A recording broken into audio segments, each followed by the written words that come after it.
گھر جب بنا لیا تیرے در پر کہے بغیر، گھر جب بنا لیا تیرے در پر کہے بغیر، جانے گا تو نہ اب بھی میرا گھر کہے بغیر۔ السلام علیکم ناظرین، تو آج ایک نئی غزل کا افتتاح لے کر آپ کی خدمت میں حاضر ہو رہا ہوں۔ اس سے پہلے ایک غزل اپنے تمام اشعار اور ان کی تشریح کے ساتھ آپ کی خدمت میں پیش کی جا چکی ہے۔ اس سے پہلے متصل اس کی ویڈیوز موجود ہیں، جو احباب ایک ایک کر کے دیکھنا چاہیں ایک ایک کر کے ویڈیوز بھی موجود ہیں، اور جو اکٹھی تشریح دیکھنا چاہیں تو ان تمام اشعار کی اکٹھی ایک ہی ویڈیو میں تشریح بھی موجود ہے۔ تو آئیں آج نئی غزل کا آغاز کرتے ہیں۔ مطلب ہے گھر جب بنا لیا تیرے در پر کہے بغیر، جانے گا تو نہ اب بھی میرا گھر کہے بغیر۔ میں اس سے پہلے بھی عرض کرتا رہا ہوں کہ غالب پورا ایک واقعہ پہلے وہ تراشتے ہیں، تشکیل دیتے ہیں، پھر اس واقعے کو انتہائی خوبصورتی کے ساتھ دو لائنز کے اندر یعنی دو مصرعوں کے اندر منظوم کر دیتے ہیں۔ چنانچہ اس میں بھی کچھ ایسی ہی کیفیت ہے۔ ہوا یوں کہ خوش قسمتی سے غالب کا محبوب جو تھا اس نے بظاہر جو ہے مہربانی کا مظاہرہ کیا۔ غالب کا اصرار تھا کہ آپ میرے ہاں تک بھی تشریف لائیں، تو اس نے بلا خردامندی کا اظہار کیا کہ ٹھیک ہے جی، میں آپ کے ہاں تشریف لاتا ہوں۔ لیکن عذر لنگ جو اس میں محبوب نے غالب کے محبوب نے درمیان میں رکھ دیا وہ یہ کہ مجھے آپ کے گھر کا پتہ ہی معلوم نہیں ہے، پتہ نہیں آپ کہاں رہتے ہیں، کس محلے میں رہتے ہیں۔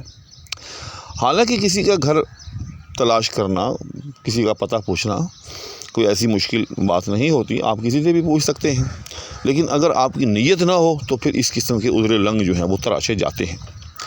چنانچہ در حقیقت غالب کا محبوب بھی یہی ایک عذر لنگ جو تھا وہ تراش رہا تھا۔ اصل میں وہ اس سے جو ہے وہ ملاقات نہیں کرنا چاہتا تھا، اصل میں وہ غالب کے ہاں تشریف لانا نہیں چاہتا تھا۔ چنانچہ مرزا غالب نے کیا کیا؟ مرزا غالب نے اس کا حل یہ نکالا کہ اپنا بوریا بسترا اٹھایا، کیونکہ غالب کے ہاں تھا کیا، گھر میں کیا تھا کہ تیرا غم سے غالب کرتا، وہ جو رکھتے تھے ہم ایک حسرت تعمیر سو ہے، یا پھر ہے خبر گرم ان کے آنے کی، آج ہی گھر میں بوریا نہ ہوا۔ الغرض غالب کا گھر تو ویسے ہی بڑا مختصر سامان پر مشتمل تھا۔ چنانچہ غالب نے اپنا سامان اٹھایا اور جا کر اپنے محبوب کی دہلیز کے اوپر، اس کے دروازے کے اوپر جو ہے اپنا ڈیرا لگا دیا، دوسرے لفظوں میں اپنا گھر جو ہے وہاں شفٹ کر دیا۔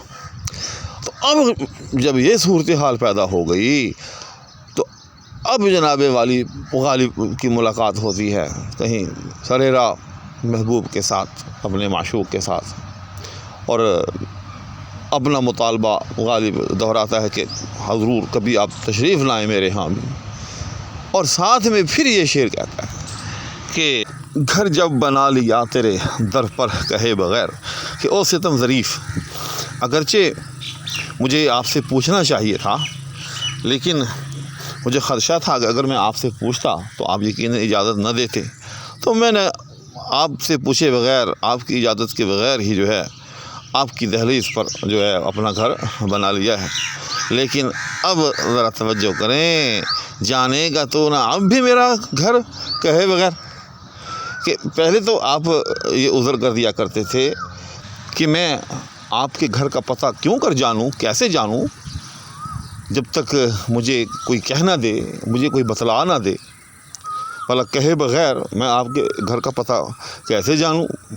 یعنی آپ یا تو اتنے غیر معروف ہیں، یا یہ ہے کہ کوئی بھی ایسی وجہ ہے کہ مجھے جو ہے آپ کے گھر کا پتہ نہیں چل سکتا، پتہ معلوم نہیں ہے مجھے آپ کے گھر کا کہ کدھر ہے، جب تک کہ کوئی مجھے بتا نہ دے، اور بتانے کی کوئی سبیل نکلتی نہیں ہے، تو بھلا میں آپ کے گھر کیوں کر جو ہے وہ آ جا سکتا ہوں؟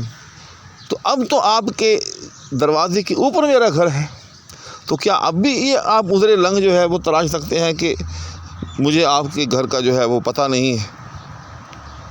لہذا اب آپ کا یہ عذر لنگ جو ہے کام نہیں آ سکتا، لہذا اب تو اے محرو، اے ستم ظریف، اب تو آپ کو آنا ہی ہوگا۔ اگر آپ اب نہیں آئیں گے تو اس کا مطلب یہ ہے کہ آپ ازرہ ظلم نہیں آئیں گے، ازرہ ستم نہیں آئیں گے، ازرہ عذر جو ہے وہ آپ کا عذر جاتا رہا۔